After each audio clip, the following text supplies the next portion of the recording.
Yo soy restaurador y les voy a hablar precisamente de la técnica pictórica del Greco y cómo evoluciona a lo largo de su vida. El Greco es un artista muy singular. Cuando llega a Toledo, ya tiene bastante recorrido por el Mediterráneo. Él nace en Creta, en Candía, que entonces era colonia veneciana, y se forma como pintor de iconos, es decir, estas tablas sobre fondo dorado que representan a la Virgen o a Cristo o escenas evangélicas en plano, sobre fondos dorados, y el volumen o el espacio no interesa, solamente con líneas, haciendo una abstracción, se definen las figuras y el espacio. De Creta, donde nació, pasó a Venecia y allí estuvo, parece ser que pasó por el taller de Tiziano al final de su vida. No es muy seguro, aunque en algún escrito se habla de un joven cretense que trabaja en el taller de Tiziano. Incluso en las cartas de presentación, cuando va a venir a España o va a ir a trabajar para los Farnesio en Roma, se le dice que es discípulo de Tiziano. En Venecia va a aprender la técnica de la pintura a la occidental, porque en Creta había dos tipos de clientes, unos que pedían cuadros a la oriental y otros a la occidental. Pero los cuadros que el Greco hace al principio son bastante torpes. Lógicamente está aprendiendo la técnica, la materia es muy densa, él ha pasado del temple al óleo y usa el óleo un poco como el temple, muy espeso. Y hay muy poquitas obras que se conocen de este periodo veneciano, todas de pequeñas dimensiones y pintadas sobre tabla. De allí va a pasar con 29 años, 26 años es cuando llega a Venecia, y hacia los 29 años, en 1570, es cuando va a pasar a trabajar en Roma y va a vivir en el Palacio Farnesio. La técnica de la pintura veneciana, vamos a ver, hay dos técnicas básicas o dos escuelas básicas de pintura en Italia: la veneciana y la florentino-romana. En la florentino-romana se da más importancia al dibujo que al color, que a la materia. En cambio, en Venecia es todo lo contrario. Lo que tiene más importancia es la mancha, el color. Las dos cosas son necesarias y las dos cosas las emplean en las dos escuelas, pero dan más importancia o preponderancia a un elemento o al otro. El Greco va a llegar a Roma con esta técnica veneciana que ha aprendido a base de manchas de color y de vibración, conseguida con el óleo y aplicándolo por veladuras y superposición de estratos, de forma que da un color brillante, luminoso y de gran riqueza de matices. En Roma se va a encontrar con Miguel Ángel, o con la obra de Miguel Ángel, y va a quedar impresionado por la grandiosidad del dibujo y la fuerza expresiva de Miguel Ángel.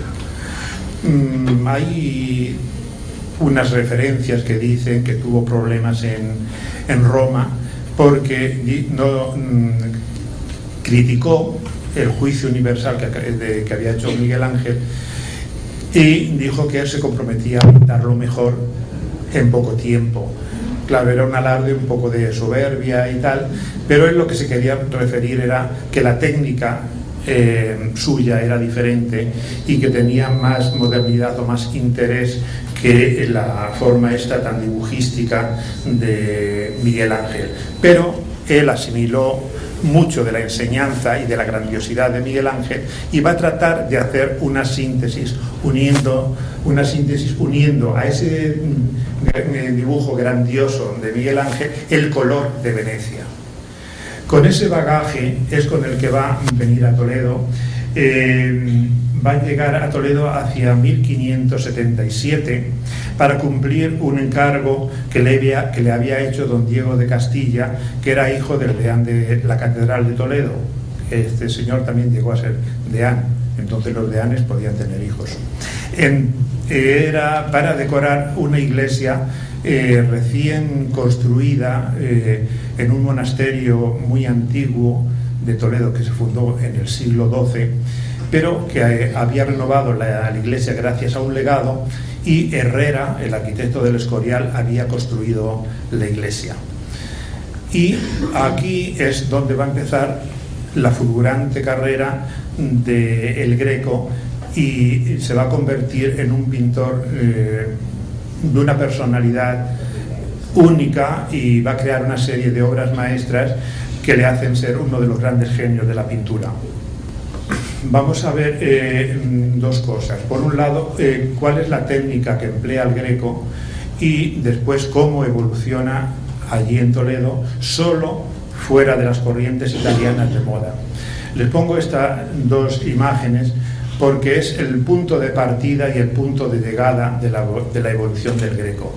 Lo primero que vemos, esto es un icono, es la forma tradicional bizantina, que está firmado aquí por el Greco, donde incorpora ya algunos elementos de grabados italianos, y hay un cierto movimiento en las figuras que le hacen ya ser un pintor avanzado dentro de lo que es la escuela de iconos a la bizantina. Solamente tenemos dos obras firmadas por él de este periodo. Esta es la Dormición de la Virgen, está en una iglesia de una isla de Grecia, y reproduce un esquema tradicional que lo pintan más o menos de la misma manera otros pintores de la escuela. El Greco en España va a pintar siempre sobre tela.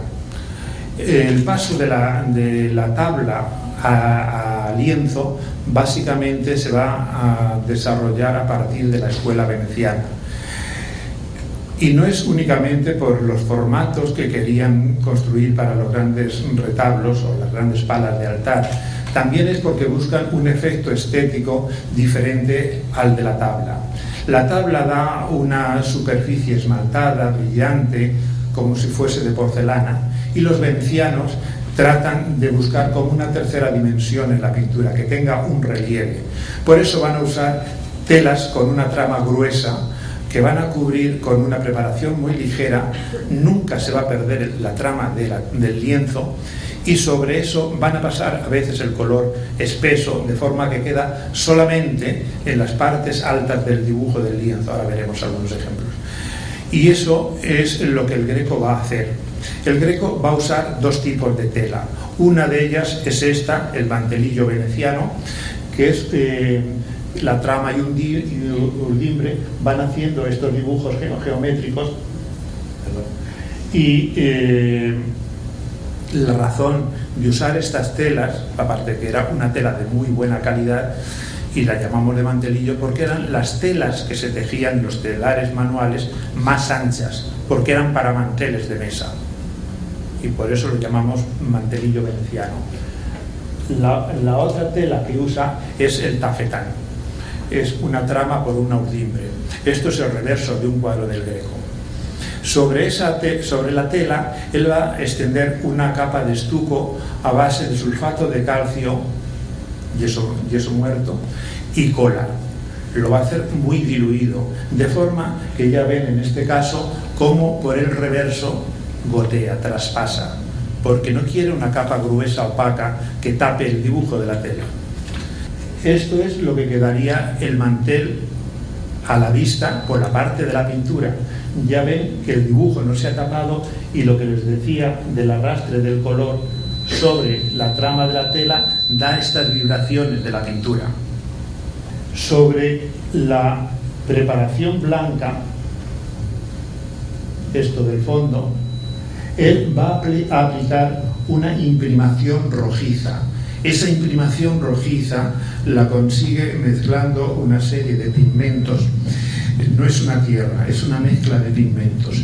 Y ese color rojizo anaranjado va a ser fundamental, porque ese color va a ser el tono medio sobre el que él va a pintar directamente los cuadros.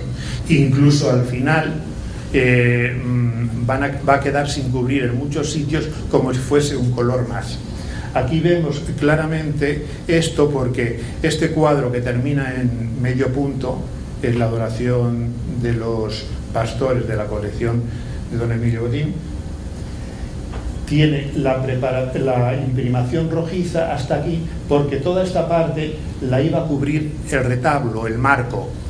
Entonces no se preocupa de cubrirla del todo. Y estos son los descargues de pincel del color con el que está pintando, para quitar grosor a la pintura, la descarga un poco para llevar únicamente la calidad, o la cantidad que necesita. El Greco pinta directamente el cuadro sobre la tela, sin dibujo previo. Solamente en la primera época es donde hace un dibujo exacto, trasladando un cartón, un boceto. Pensamos que él hacía el dibujo de la composición aparte y luego ya iba directamente a la tela. Sobre esa preparación o imprimación rojiza, anaranjada que hemos dicho, él va a trazar la figura con unos trazos negros para situarla. Esto lo vemos bien en cuadros como este, que están sin terminar. Esto es de la Galería de Washington y está empezado y sin terminar. Entonces él va a poner el color negro, que sería el oscuro máximo, y las zonas de luz, y después va a producir una serie de arrastres de color. Lo vamos a ver mejor en estos detalles. Esto es la parte alta de un cuadro que quedó sin terminar, de los últimos encargos que tuvo el Greco, y que también es un cuadro de la Fundación del Banco de Santander. Esto es la parte alta, y vemos en las figuras cómo están marcadas con el trazo. Aquí lo ven en oscuro, la preparación está a la vista, ha puesto los toques de luz máxima y con un pincel en seco él arrastra el color, de forma que sobre esa superficie rojiza de una serie de transparencias y conseguir un modelado, una gradación de tonos. Sobre eso va a insistir las veces que sea necesario, hasta que va construyendo la figura, modelándola y construyendo desde el fondo hacia la superficie. Aquí lo vemos claramente, como es el comienzo del cuadro. Aquí el color se funde directamente, la preparación está a la vista, los trazos negros, y aquí ya lo ven que al arrastrar el pincel ha ido produciendo estas gradaciones intermedias, va poniendo más tonos de color que también arrastra, y así va construyendo. Lo vemos bien en estas obras del periodo final. Aquí esto es un detalle de un cuadro de 1600, que después le veremos, donde vemos el proceso aquí y cómo hacia adelante va sacando las figuras a fuerza de ir superponiendo manchas y veladura de color para construir la imagen. ¿Ven? Aquí es la base, el inicio, queda de fondo, y la Virgen ya está perfectamente delimitada y contorneada con todos los matices que son necesarios, siempre arrastrando el color. Y cuando le interesa, ven, aquí va el pincel casi seco sobre la trama de la tela y deja líneas discontinuas, como que la luz está vibrando, que tiene un dinamismo la pintura. Esto es un segundo estadio respecto al anterior de querubines que hemos visto, pero ya ven cómo se ha ido poniendo la luz, acentuando sobre la primera base, que es el fundido que yo les decía sobre el fondo y el contorno negro. Lo mismo pasa con el ángel del mismo cuadro, donde ya vemos cómo se enriquece con una serie de toques de pincel más fino, pero el arrastre de color, el fundido, lo va haciendo continuamente, y en algunas zonas donde le interesa vuelve a hacer un recorte en negro para sacarlo del fondo, sacarlo del plano y dar la sensación de espacio. Hay cuadros, esto es uno de los últimos retratos, el retrato de Jerónimo de Ceballos, parece que era el alcalde de Toledo, donde vemos cómo el color de la preparación transparenta por todos sitios y es fundamental como tono intermedio. Aquí, por ejemplo, solamente ha usado toques de negro y de blanco, ha arrastrado, y todo esto es preparación a la vista. Es una técnica muy difícil porque tiene que tener muy claras las ideas de lo que va a hacer para ir directamente a la tela y no tener que insistir y dejar esas zonas limpias. Es como cuando se pinta acuarela, que hay que dejar los claros desde el principio a la vista. Y esto es de una seguridad y un portento de pincelada, y sobre todo que te transmite la esencia de lo que es la dureza de esa tela almidonada, y el modelado, la construcción, sabe perfectamente cómo es la estructura ósea de esa cabeza y nos la traduce de una forma aparente muy sencilla, pero muy meditada y muy precisa. Aquí tenemos un ejemplo en esta serie, que son los apóstoles del Museo del Greco de Toledo. Esto sería un cuadro del Greco en el primer estadio, es decir, la mancha inicial de la que yo les hablaba va sobre el fondo rojizo, con negro contornea las partes para situarlo prácticamente en el espacio, y luego a base de blanco, arrastrándolo y superponiendo pinceladas, va construyendo la estructura de la figura. Estos cuadros, como esto es a base de blanco de plomo, dan un espectro en rayos X que parecen como esculturas en blanco y negro, que ahora veremos.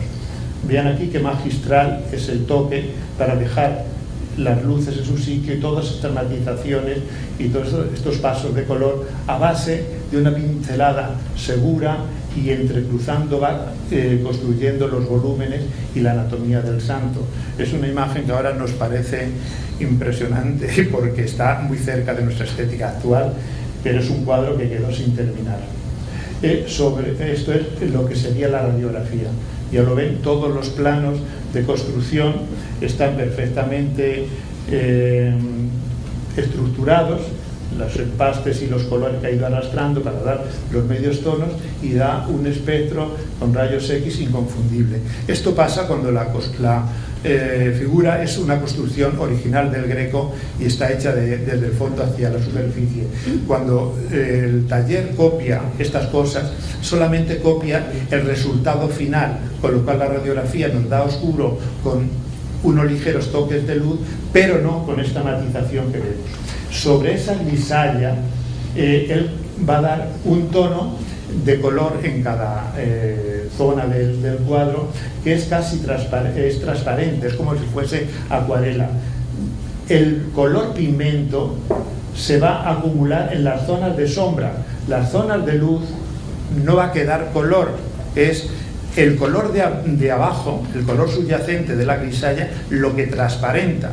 Es decir, que la luz esta clara no está pintada, es lo que ha pintado primero, de forma que al pasar el tiempo ese color no va a perder transparencia, sino que va a ir adquiriendo cada vez más luminosidad. Entonces, cuando limpiamos un cuadro del Greco, de estos buenos, resulta que lo encontramos en un estado de conservación perfecto, porque además los materiales que emplea son muy buenos. Esto es laca de aranza y esto es lapislázuli molido, aplicado con el aceite aglutinado directamente sobre la tela. Pero es que fíjense la expresividad de la pincelada, con qué seguridad maneja el pincel y va haciendo los fundidos, porque él ha situado el ojo en negro, como les decía antes, ha dibujado la nariz, ha puesto el blanco encima, y con otro pincel seco ha hecho estos arrastres para conseguir todos estos medios tonos que vemos que transparentan por toda la superficie, y la trama de la tela vemos que se nota la cuadrícula perfectamente, ¿no? Fíjense, esto es la mano. Como es un cuadro sin terminar, podemos ver todo el sistema como él construye. Aquí, por ejemplo, la pluma aún no se ha pintado nada, es el color de la imprimación, solo tiene el trazo este blanco, la situación de la mano y la construcción de la mano con 4 trazos. Aquí incluso hay una gota de color azul que se ha caído de la parte de arriba, pero miren aquí en el detalle cómo se ve todo lo que es el fundido y el arrastre del color en fresco. Este es San Andrés, que también se encuentra en el mismo estadio, en la segunda fase, la mano sin definir, y también, bueno, vamos a pasar más deprisa, que si no me pierdo, porque todo esto, como me gusta mucho, me entretengo. Entonces, aquí miren la transparencia de los medios tonos conseguidos al arrastrar la primera mancha de color, y la construcción siempre la misma. Bueno, de esta serie de apóstoles, todo esto más o menos avanzado el estado de ejecución, solamente hay 3 que están terminados y firmados, pero ven aquí lo mismo pasa, está la grisalla y el color, este carmín está solamente en las partes de luz y acumulando con negro en las partes de sombra. Solamente de esta serie hay 3 cuadros terminados, que es el Salvador, San Pedro y San Pablo. Esta es el espectro que vemos. Aquí, claro, en la radiografía vemos, por ejemplo, cómo ha cambiado la posición de los ojos, descubrimos todo lo que la ha tapado, pero lo que quiero insistirles es cómo está estructurado y construido el cuadro de dentro a fuera. Otro precioso. ¿Ven? Estos son los que sí que están terminados y firmados. Esto está en la llave firmado, y son los que tienen completa ya toda la veladura, y ya ven qué rotunda y qué sólida es, tanto manos como toda la gama de colores amarillos o azules. Esta es la radiografía. ¿Ven? Aquí, por ejemplo, vemos, esto que vemos en negro, es un daño que tiene. Ahí tiene una rotura y falta el color original, y es una pérdida que se ha reconstruido. Pero vean cómo ha cambiado la mano, lo ha movido y ha ido construyéndolo.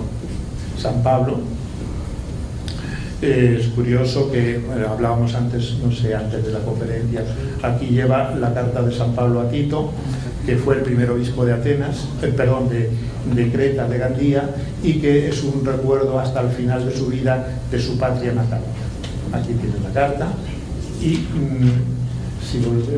fíjense la mano nerviosa. Todos estos son, digamos, caracterizaciones para definirnos cómo es el carácter de este santo nervioso, colérico, en comparación con el San Pedro, la mano fuerte, rotunda, de pescador, de hombre tranquilo y sencillo. Y todos estos son elementos que él va, incorporando para definirnos más el personaje. Todo esto le viene de la tradición bizantina también, como le pasa con este Cristo bendiciendo. Es de un equilibrio, de una serenidad cuando lo estás viendo. Es prácticamente un pantocrátor griego. Está con una mano delicadísima acariciando el mundo, el globo este de cristal, el cual está firmado aquí, y con la otra mano está bendiciendo. Pero es, claro, los apóstoles se montaban con el Salvador en el centro y la mitad a cada lado mirando hacia el Cristo, y claro, la impresión que da de majestuosidad y de calma es impresionante. Vamos a empezar ahora a ver un poco cómo evoluciona su técnica. Esto sería un cuadro de la época italiana que tenemos en el Prado. Es una obra sobre tabla, y aquí en este momento pues sí que vemos toda la influencia de lo que es la pintura de Venecia. Recuerda una de las famosas anunciaciones del periodo final de Tiziano, y también tiene mucho de Veronese, toda esa arquitectura del fondo. Esto es el dibujo subyacente con infrarrojos. Podemos ver cómo está todo el dibujo perfectamente construido debajo de la pintura. Esto solamente va a ocurrir en el periodo inicial. Ya les decía antes, luego ya no se va a repetir. Esta es una versión mayor de ese cuadro, que también está en una colección particular madrileña, también he restaurado yo, y donde quiero que vean lo que era lo que les decía de la pintura mediante veladura, arrastrando el color por transparencia y consiguiendo calidades. Esto es la técnica veneciana 100%, con la luz resbalando sobre la trama de la tela y los acentos de color más detalladamente. Y todo esto pues esto quizás sea la última obra maestra de de esa época italiana, que afortunadamente lo pudo comprar el Estado español al comprar la colección de la Thyssen. Vemos las influencias de Veronese, de Tintoretto, y esto es a lo más que llega en la época italiana. Hay unos cuadros pequeños de la expulsión de los mercaderes del templo, del que hay 4 versiones, calidad, pero obras menores. Quizás lo mejor sea el retrato de Natalio Stasi de la Free Collection de Nueva York, el retrato de Julio Probio o el soplón, que actualmente están en el Museo de Nápoles, procedentes de la colección Farnesio. Pero lo incomprensible es que después de haber hecho obras de pequeño tamaño, llegue a Toledo y de pronto pinte esto. Esto es el encargo para el retablo de Santo Domingo el Antiguo. Este cuadro, desgraciadamente, está en Chicago, pero es una obra de como 5 metros de alta, donde vemos que para resolver toda esta composición, escorzos, movimiento de masas y en una gran superficie, quiere decir que ha tenido que pintar antes obras de gran formato o participar en otras. En Venecia seguramente no lo podía hacer porque no tenía el título de maestro y porque era extranjero. Y en Roma no sabemos en qué obras colaboró. Los frescos de Caprarola no sabemos, pero no hay obras suyas. Es una cosa que todavía no se ha podido encontrar. Pero desde luego, para llegar a España y ser esto lo primero que pinta, es este conjunto, este retablo, pues había que haber ya trabajado mucho antes. Tenemos obras que son muy conocidas, que vamos a ver: la Trinidad, que está en el Museo del Prado, el original de ese también está en el Prado. Estos dos son originales todavía en la iglesia. Este está robado de un museo alemán, pero está en el Hermitage de Leningrado, aparecido. Bueno, de Leningrado, San Petersburgo. Y bueno, entonces, claro, nos falta el eslabón perdido entre esos cuadros pequeños y esas obras ya realmente de maestro. Esto es una obra cumbre de la pintura española. Vemos la influencia que puede tener la composición de los grabados de Durero, pero evidentemente lo que estamos viendo aquí es a Miguel Ángel. La grandiosidad de la construcción y la composición y el peso de las figuras, que están modeladas como si fuesen esculturas. Quizás el modelo sea esto: la Piedad de Miguel Ángel, que está en Florencia, acabada o estropeada por algún ayudante que hizo esto. Miren cómo modela y cómo construye, talmente como si fuese una escultura. El peso y el resbalarse la figura sobre las nubes, y las cabezas estas que están haciendo de base, donde vemos lo que decíamos antes: la mancha inicial con un pequeño toque de color, porque le interesa que quede en el fondo, mientras que estas han sido ya modeladas para que destaquen en primer plano. Y miren la fuerza de la pincelada, cómo construye las nubes con estos restregones sobre el fondo oscuro. Perfecto de construcción. Y ahí en esa tela morada, al borde, le vemos también cómo arrastra el color casi en seco sobre la preparación. Por donde le miremos, es una obra maestra total. Tengo que decir que esta es la primera obra del Greco que yo restauré en 1981. Va a tener un encargo importante de la Catedral de Toledo en esos años. En 1977 es cuando pinta, tiene el encargo del expolio. Él tiene 36 años y al año siguiente va a nacer su hijo Jorge Manuel allí en Toledo. Su madre sabemos que se llamó Jerónima de las Cuevas, no sabemos nada más. Puede ser que muriese de parto, y eso quizás fuese un lazo que le ató para siempre a Toledo, al Greco, y ya de allí no salió. Este cuadro es una de sus obras maestras, y el sistema que había para hacer los encargos, las tasaciones de los cuadros, era una obra que estaba ya terminada, el comitente y el pintor encargaban digamos, como unos representantes que tasaban la obra. Entonces aquí hubo uno de los famosos pleitos del Greco, porque él pedía muchísimo más dinero de lo que la catedral estaba dispuesta a pagar. Al final lo pagaron, pero se cerró la puerta de la catedral, que era, digamos, el cabildo todopoderoso que podía encargarle más obras, y no le volvieron a encargar nada más. Después Felipe II le encargó un cuadro para el Escorial, el San Mauricio y la Legión Tebana. Al rey le gustó mucho, lo pagó muy caro, pero no le gustó para exponerlo en la iglesia del Escorial, porque no respondía a sus ideas de la contrarreforma, de un dogmatismo cerrado. Pero él, Felipe II, sabía de pintura y había comprado y encargado muchas obras a Tiziano, y esto era la pintura de calidad que a él le interesaba, pero no cumplía sus fines propagandísticos y religiosos, y no le volvió a encargar más, con lo cual el Greco se quedó sin clientela oficial. Este es el San Sebastián de Palencia, también una obra pintada en los mismos primeros años de su estancia a Toledo. Evidentemente, el recuerdo de Miguel Ángel está clarísimo. La grandiosidad del dibujo, la potencia escultórica de la figura, e incluso hay una derivación quizás de una de las figuras de la Capilla Sistina, una de las Pechinas, donde hay un personaje bíblico también como ajusticiado, atado a un árbol, y tiene una posición muy semejante. Es una tela maravillosa.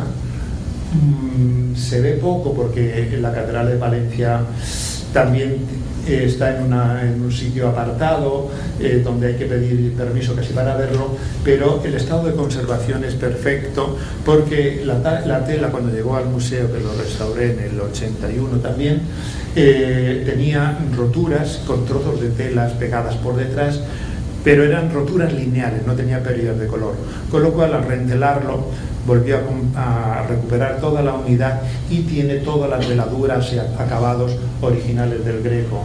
Es evidente aquí los recuerdos de todos los pintores venecianos, Veronés, Tintoretto, la fuerza expresiva de toda esta vegetación, con el medium veneciano extendido, con los dedos que rebasan la forma de las hojas e incluso gotean, dos gotas hay aquí que recorren la roca. Esto es, digamos, también de la primera época, del retablo de Santo Domingo el Antiguo, donde vemos esa construcción escultórica, pero fíjense la modernidad de los fondos, cómo está resuelto casi como un cuadro del siglo XX, la fuerza y la expresividad de la mano y la calidad pictórica, con esa transparencia a base de veladuras de color para construir las formas. En la cabeza, 1571, 72, no, 76 este cuadro. O sea, es una cosa de un avance estético increíble. De esa misma iglesia de Santo Domingo el Antiguo procede este cuadro, que es de la colección de don Emilio Botín. Esto es lo que yo les enseñaba de las partes estas con la preparación a la vista, porque el arco de medio punto del retablo clasicista cubría todo eso. Pero el estudio de la luz y la constancia de esta pincelada vibrante y expresiva ya lo tenemos aquí. Va a evolucionar, pero depurando la técnica sobre esta base.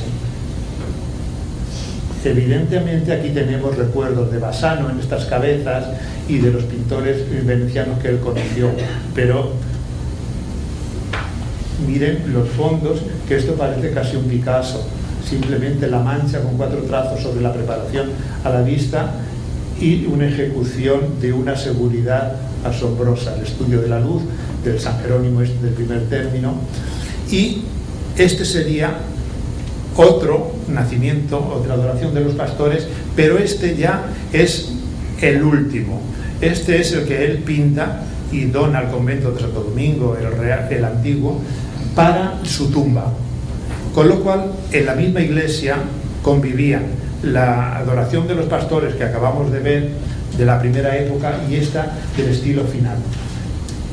La evolución hasta llegar a esto es lo que quisiera que viéramos un poco paso a paso, porque esto es ya un estilo donde no hay referencia con otros pintores y es un estilo tan personal, tan propio y tan expresivo que solamente ha podido ser entendido ya en el siglo XX a través pues, de pintores expresionistas alemanes o de los investigadores y pintores del final del modernismo o del novecentismo. Fíjense, parece una cosa impresionista, el estudio de la luz y la pincelada esa deshecha, todo está agitado y moviéndose y todo es vida y expresividad. Volvemos a la evolución natural. Aquí ya tenemos un cuadro, cercano a lo que hemos visto en Santo Domingo el Antiguo, pero un poco más avanzado. Aquí las figuras van perdiendo esa construcción de escultura, se van haciendo como más espirituales, más ligeras y transparentes, y van adquiriendo otras calidades pictóricas que son muy suyas. Esto es otro recuerdo de sus orígenes bizantinos, pero el estudio naturalista de la tela es una preciosidad. Y fíjense atentamente, la Verónica nos está mostrando ese paño está en primer plano, ella está detrás, se funde casi como en un efecto fotográfico.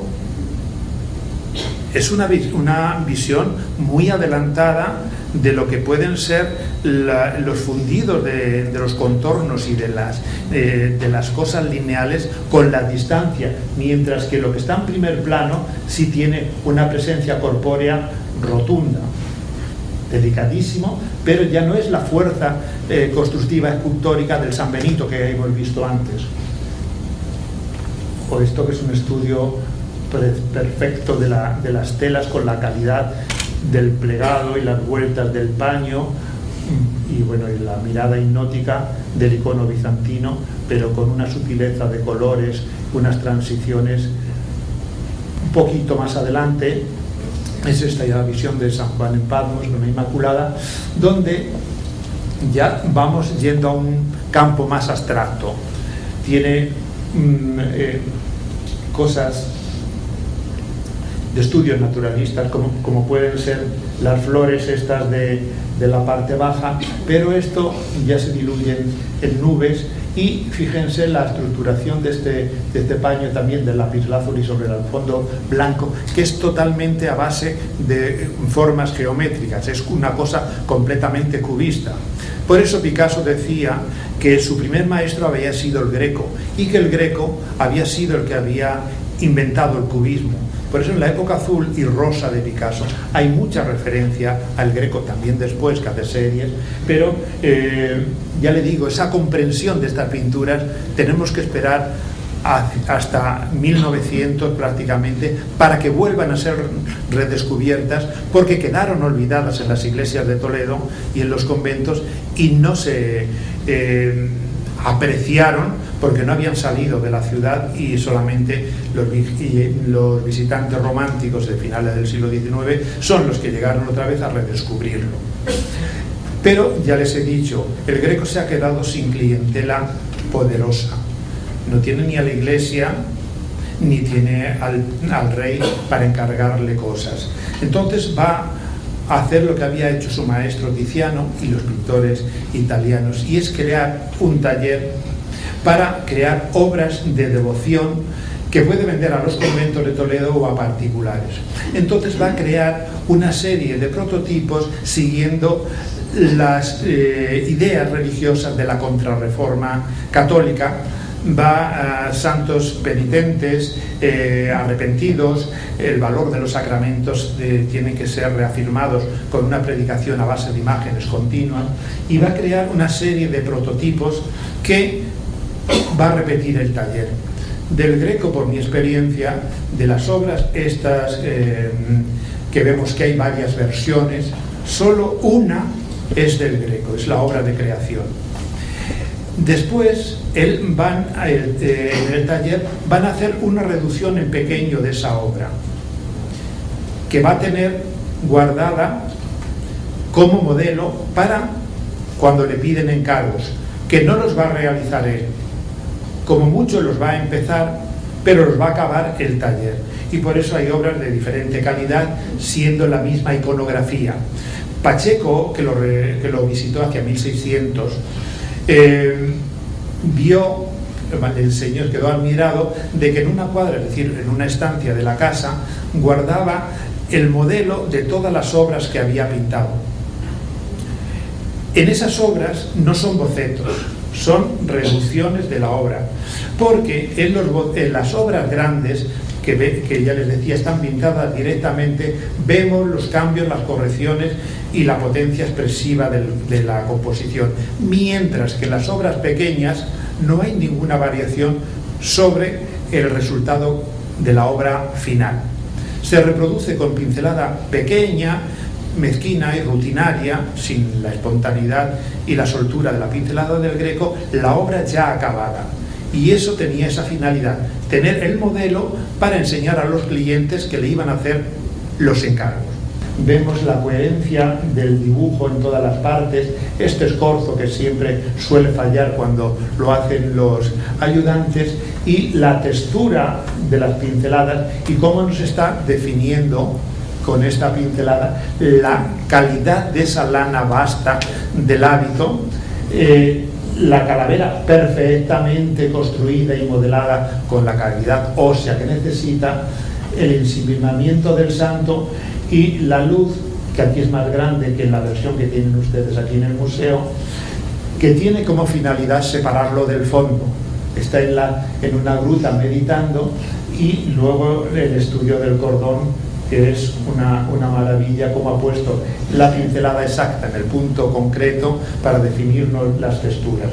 Este es uno de los prototipos de San Francisco. Fíjense este detalle, qué riqueza de matices dentro del gris y cómo está arrastrado y fundido el color casi directamente sobre la tela. Este es el San Francisco de la colección de Juan Abelló. Es otro prototipo del que hay muchas copias o réplicas. Unas son réplicas de taller y otras simplemente son copias posteriores.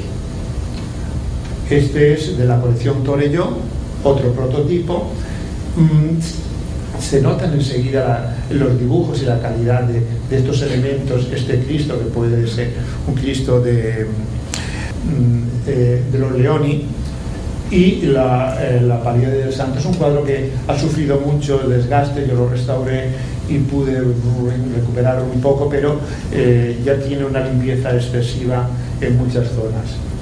Este es otro prototipo del Greco. Esto está en la iglesia del Carmen en Cádiz. La réplica, la copia de taller, está en el Museo Cerralbo de Madrid. Otro prototipo, este está en San Francisco, y también hay réplicas en el Museo de Bilbao y en la Catedral de Vitoria. Otro prototipo que tiene mucho éxito es Las lágrimas de San Pedro. Este es el original, es el del Museo del Greco. Es un cuadro que llegó al museo muy dañado, con muchos repintes, hasta el punto que Welley, cuando hizo el catálogo del Greco, que hizo una gran depuración de obras que no eran del Greco, él ni siquiera lo incluyó, porque pensó que era una copia. Después de la restauración ya nadie duda de que es un Greco, y nos lo ratifica la radiografía con toda la construcción, y lo que sí es verdad que el cuadro ha sufrido mucho. Esto lo compró el Marqués de la Vega Inclán para el Museo del Greco en París, por lo cual aquí ha pasado ya por diferentes manos, y aquí vemos, por ejemplo, estos negros son pérdidas de color original, con las correcciones que les decía, de movimientos de manos, los arrepentimientos, lo que es construir una obra original con sus dudas y sus titubeos. Otro cuadro que también tiene muchas versiones, que este es del Museo del Prado, es una obra preciosa con, fíjense aquí que bien se ve la aplicación de la veladura sobre la preparación rojiza, y por ejemplo aquí en la cabeza, aquí está pintado el negro y los tonos estos blancos, pero todo el fondo es la tela sin pintar. y sin embargo fíjense qué bien funciona y qué sensación nos da de real. Bueno, esta es la obra maestra del Greco que pintó para el 1586-88 para la iglesia de Santo Tomé de Toledo, que sigue in situ y que es indudablemente su obra maestra. Aquí une dos visiones diferentes, una realista en la parte baja, con una colección de retratos maravillosos, y la parte celestial, que es totalmente, pues lo que estábamos viendo antes, una cosa ya inmaterial, vibrante y con mucho movimiento, mientras que esto es un entierro en Toledo. Muchas cosas de estas se pueden encontrar todavía, de ropas y demás. Aparece el cardenal Quiroga retratado como si fuera San Agustín. El párroco también es un retrato conocido. Este es Covarrubia, el hijo del arquitecto. Posiblemente el Greco sea este. En fin, eran gente muy conocida en Toledo. No sé si contar la historia de por qué se pinta, pero este cuadro le encarga el párroco de Santo Tomé, porque cuando muere el señor Dorgat, que había sido un protector de la parroquia de Santo Tomé y de los agustinos,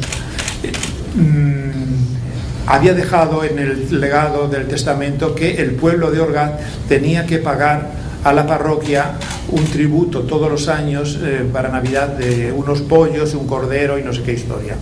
Con el paso de los años, esto era del siglo XIV, eso se fue olvidando.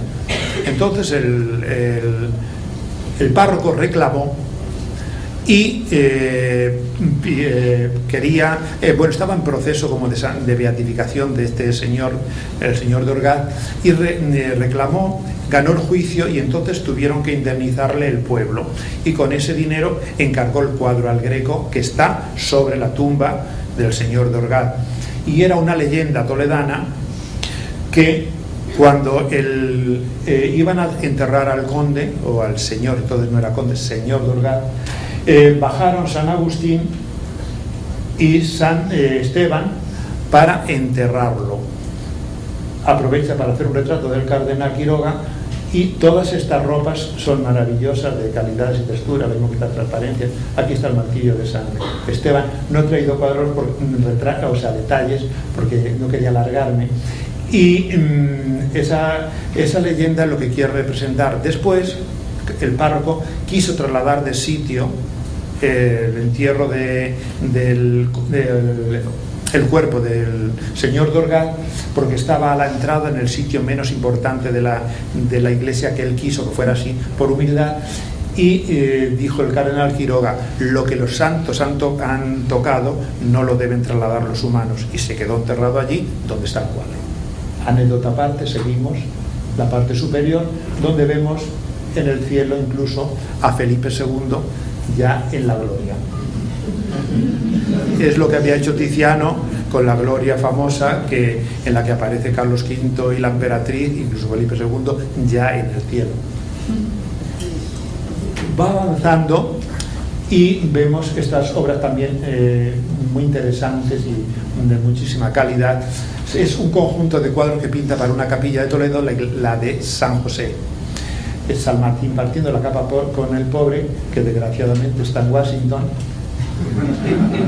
y la pareja que es la Virgen con Santa Martina y Santa Inés. Sí, de una pena, porque esto costó unos debates en las Cortes tremendos. Entonces no había ley de protección de patrimonio que impidiera deshacer este conjunto, porque los retablos están allí y el altar mayor con San José y la coronación de la Virgen siguen in situ.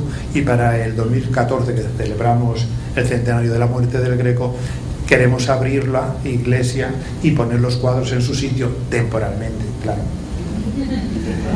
En 1600 va a producirse ya un cambio, una evolución radical en la pintura del Greco, que le va a llevar a hacer unas obras sumamente originales, que es lo que le hace ya ser un genio único y irrepetible en la historia de la pintura.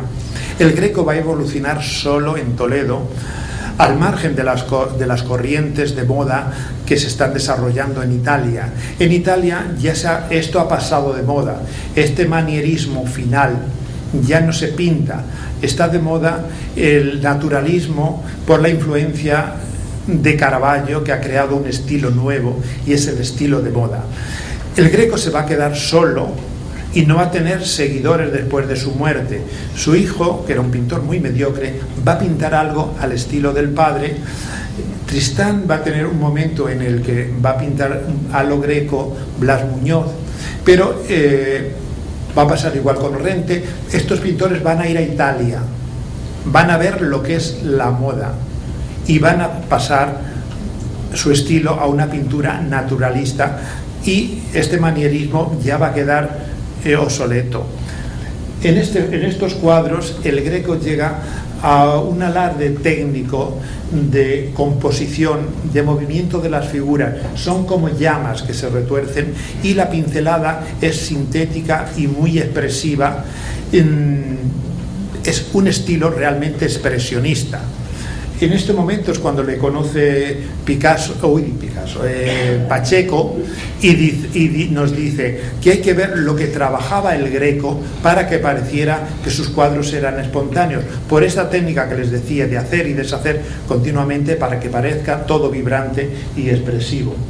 Desgraciadamente, de estos cuadros son las obras, algunos de ellos son de las obras más dañadas del Greco, porque cuando la desamortización de Mendizábal se deshizo el retablo, los cuadros se enrollaron y se apilaron unos encima de otros, produciéndose unas grandes pérdidas, a excepción de este que les he enseñado antes, detalles de la Anunciación, que está en el Prado, y este que es el que está en Bucarest.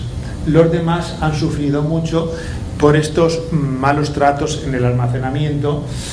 Cuando se vuelven a sacar los cuadros para el Museo de la Trinidad, se repintaron, se forraron los cuadros, y para cubrir los daños se pintó con una idea académica, pensando como que las pinturas estaban sin acabar, y ellos cubrieron los fondos que les decía de vibración, de color, de base, y redondearon dedos de manos, cosas de estas que hemos visto antes en detalle, pensando que los cuadros estaban sin terminar. Esta es la maravillosa Anunciación, que es el cuadro central, pero por ejemplo aquí en la parte alta, el Greco se dice, con las crónicas, que cuando pintaba tenía músicos que le tocaban piezas musicales, era un sibarita y vivió muy bien hasta que se arruinó, claro.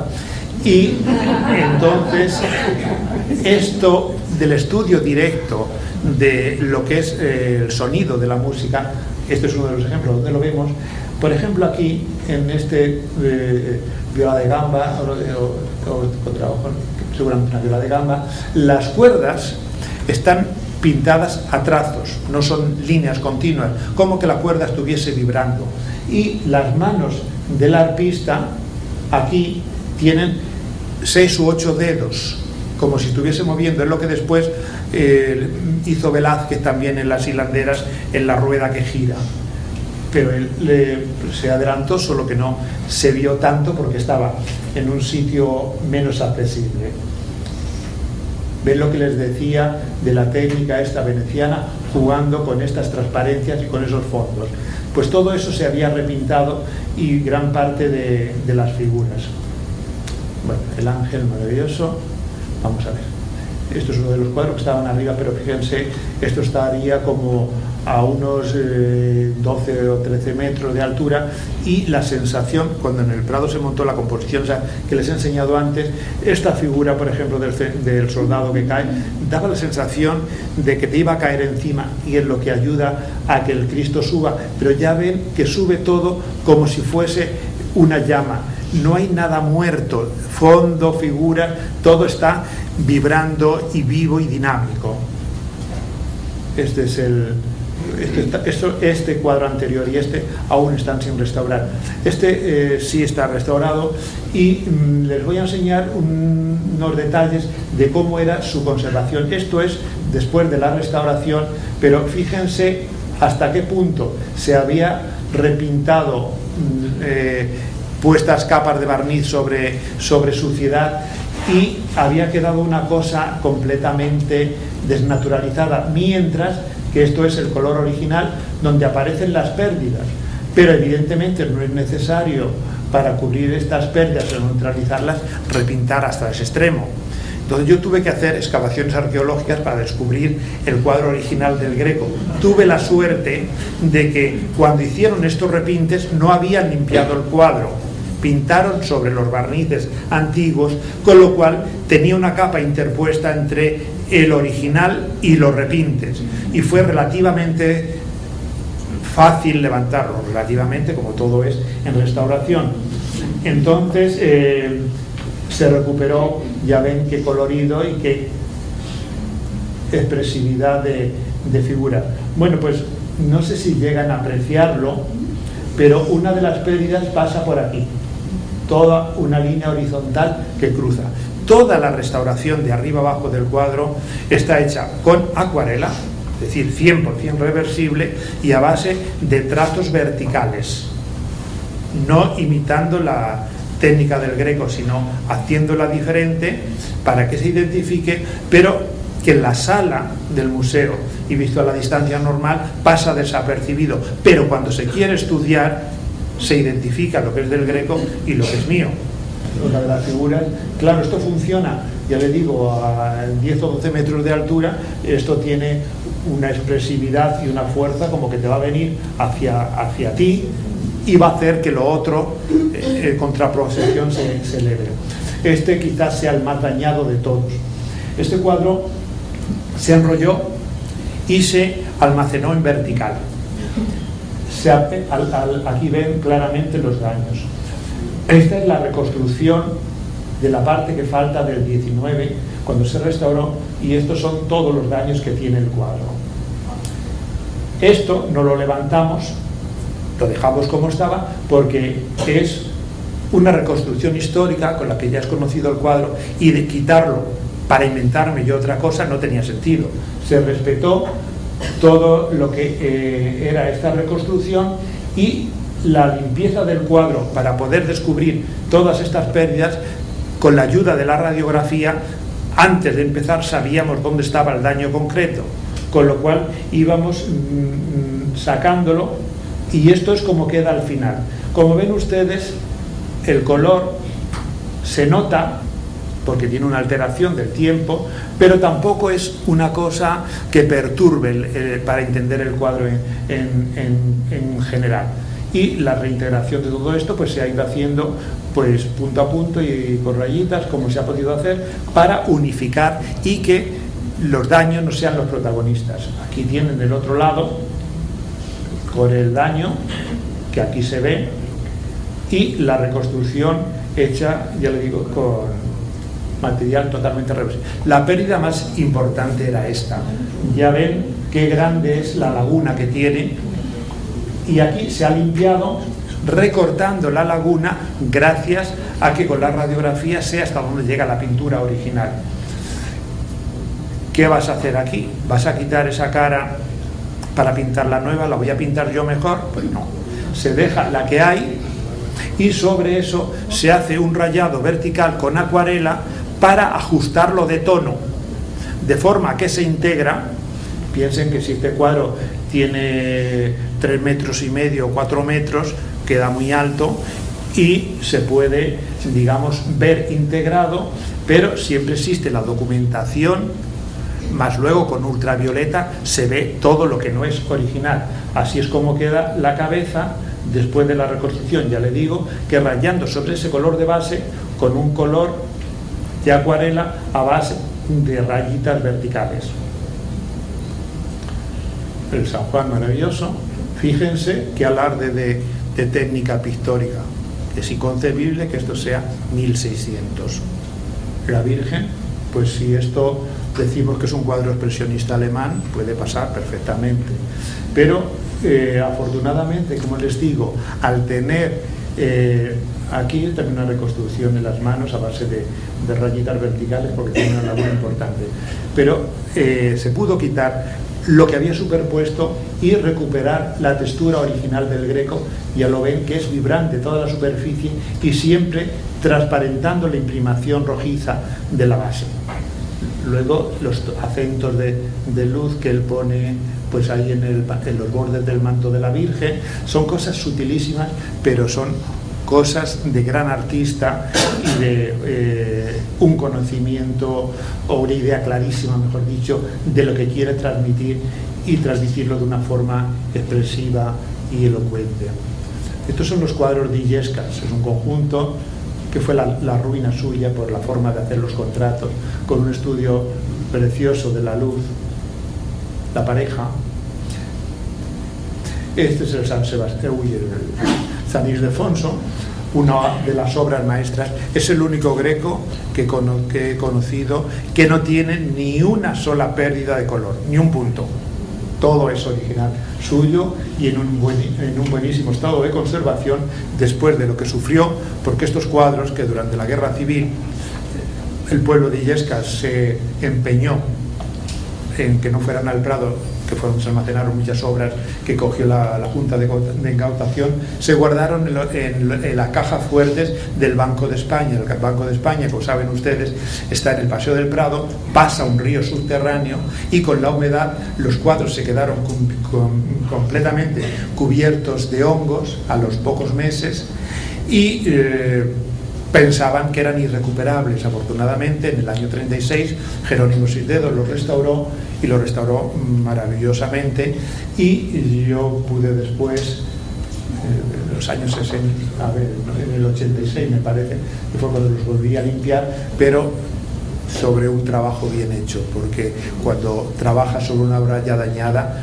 hay cosas que son irreversibles, pero esto está muy bien conservado. Detalles de la técnica del Greco en estos cuadros finales. Fíjense en las pinceladas del fondo de la imagen de la Virgencita. Aquí según se está limpiando, por eso tiene a mitad de la figura un cambio de tono. Pero fíjense qué maestría, qué seguridad y qué riqueza de pincelada. Es que mejor no se puede pintar. Fíjense la cabeza, lo mismo. Es un cuadro muy importante en este conjunto de la Virgen de la Caridad protegiendo a los caballeros. Esto fue una de las causas por las que no querían pagar al Greco, porque decían que era inmoral que gente conocida estuviese en este cuadro representado. Entonces, a la muerte del Greco, el cuadro se repintó, se raspó y se repintó, y los caballeros que están en la parte baja con las bolas se convirtieron en mendigos.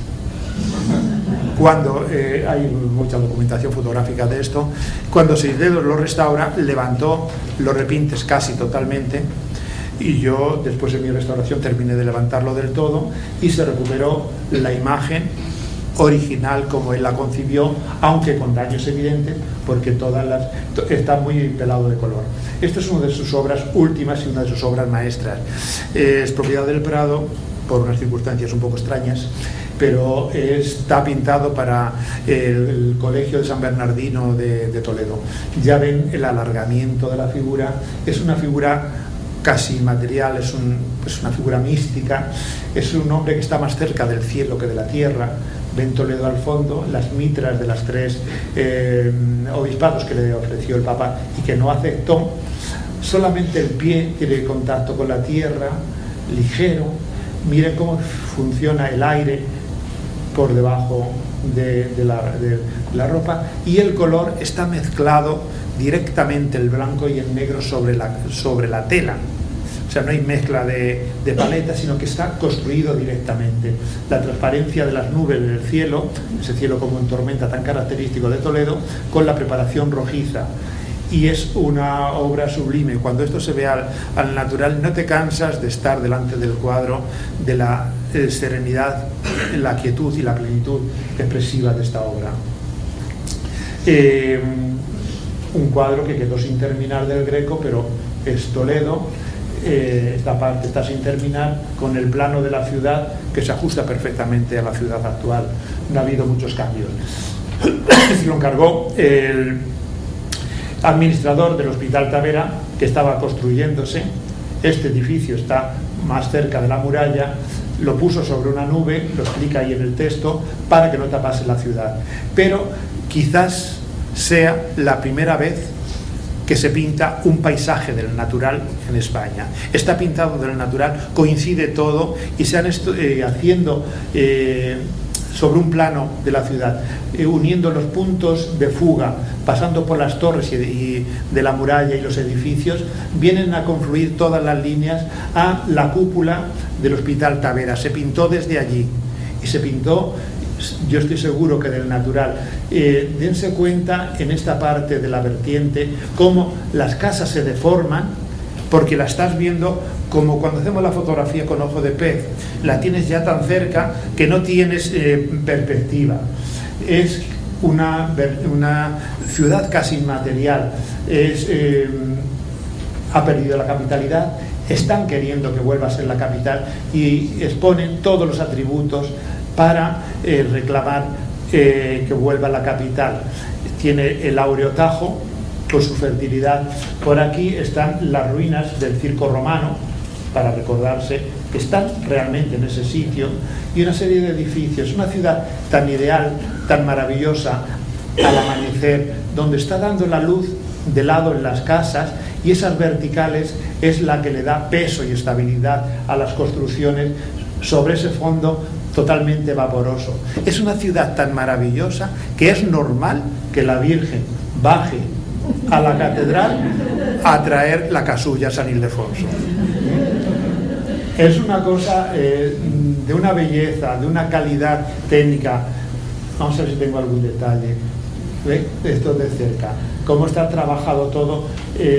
Fíjense simplemente esa carreta y la leña fuera de la ciudad, las casitas que estaban entonces apiladas ahí, ahora afortunadamente ya no están. Y los edificios, todos reconocibles, desde la Puerta del Sol, la calle de las Carretas, que pasa por ahí, y todas esas torres, salvo esto que lo hemos perdido, esa cúpula alta, que era el Palacio de Malpica. Esa era una cúpula de artesonado mudéjar octogonal famoso que se hundió en el siglo XVIII. La que les decía de la estructuración de las casas. Es que, ¿veis esto? Fíjese el toque de minio que tiene, por ejemplo, ahí, ¿eh? Y es que ese Cézanne, si se coge un fragmento de esto y se proyecta fuera de contexto, y ese Cézanne, el color y la forma de estructural totalmente cubista. El plano, con la enumeración de los edificios, y esto es una de las últimas obras que restauré. Esto es ya pues una obra maestra, una obra cumbre. Es poesía y música unida. No es una asunción, como decíamos al principio, es la Inmaculada. Es el traslado de la Virgen a la tierra, y viene acompañada de todos esos ángeles músicos con ese movimiento casi de torbellino, pero que casi parece que estamos oyendo la melodía. También en el contrabajo ese también están a trozos pintadas las cuerdas vibrantes, el escorzo atrevidísimo de este ala, y esto que está pintado, el blanco y el negro directamente restregado sobre la base de la imprimación rojiza, estos pies del ángel que parece que está haciendo una pirueta de ballet, y ya este fondo, que es una vista de Toledo idealizada, pero que es una cosa del siglo XX. Bueno, es intemporal, porque las obras de los genios son intemporales. Cómo la luz se filtra desde arriba con una veladura blanca, ha dado esa luz fría, porque encima de esto iba en su sitio original una ventana, con lo cual casi parece que la Virgen acaba de entrar por la ventana y está bajando al ritmo de la música a Toledo, en este caso. Es que bueno, el canon es gigantesco, pero lo bueno cuando lo hace el Greco, estas cosas, es que como es tan buen dibujante, conoce bien la estructura ósea y los volúmenes de los cuerpos, todo lo que hay debajo, todo tiene coherencia. Cuando lo hace un imitador, parece que las figuras son de paja, que no se mantienen, y las estructuras anatómicas se descomponen. Esto lo hace solamente porque es un gran pintor, y ahí ven el final del ala del ángel que entra en escorzo en diagonal, completamente suelta, con las manchas de luz y negro simplemente sobre la preparación. Fíjense, esto tenía una explicación. La posición del cuadro, está la iglesia de San Vicente aquí central y está como en una capilla lateral, de forma que se veía el cuadro desde la nave lateral. La forma de entrar al cuadro era a través de las flores estas, que son naturalistas, seguías por el ángel que te lleva hasta la Virgen y de ahí te elevas hacia el cielo. O sea, tiene un ángulo de visión y una composición muy estudiada. Fíjense qué forma de pintar, con todos los arrastres de color y esta luz rompiente y el esquema de Toledo. Esto será 1610-12. El cuadro no llegó a entregarlo, lo entregó su hijo, porque era un conjunto y hay otras dos obras que están ahora en el Escorial y que formaban parte de este conjunto. Y bueno, yo creo que con esto ya tienen bastante, porque ha sido muy largo.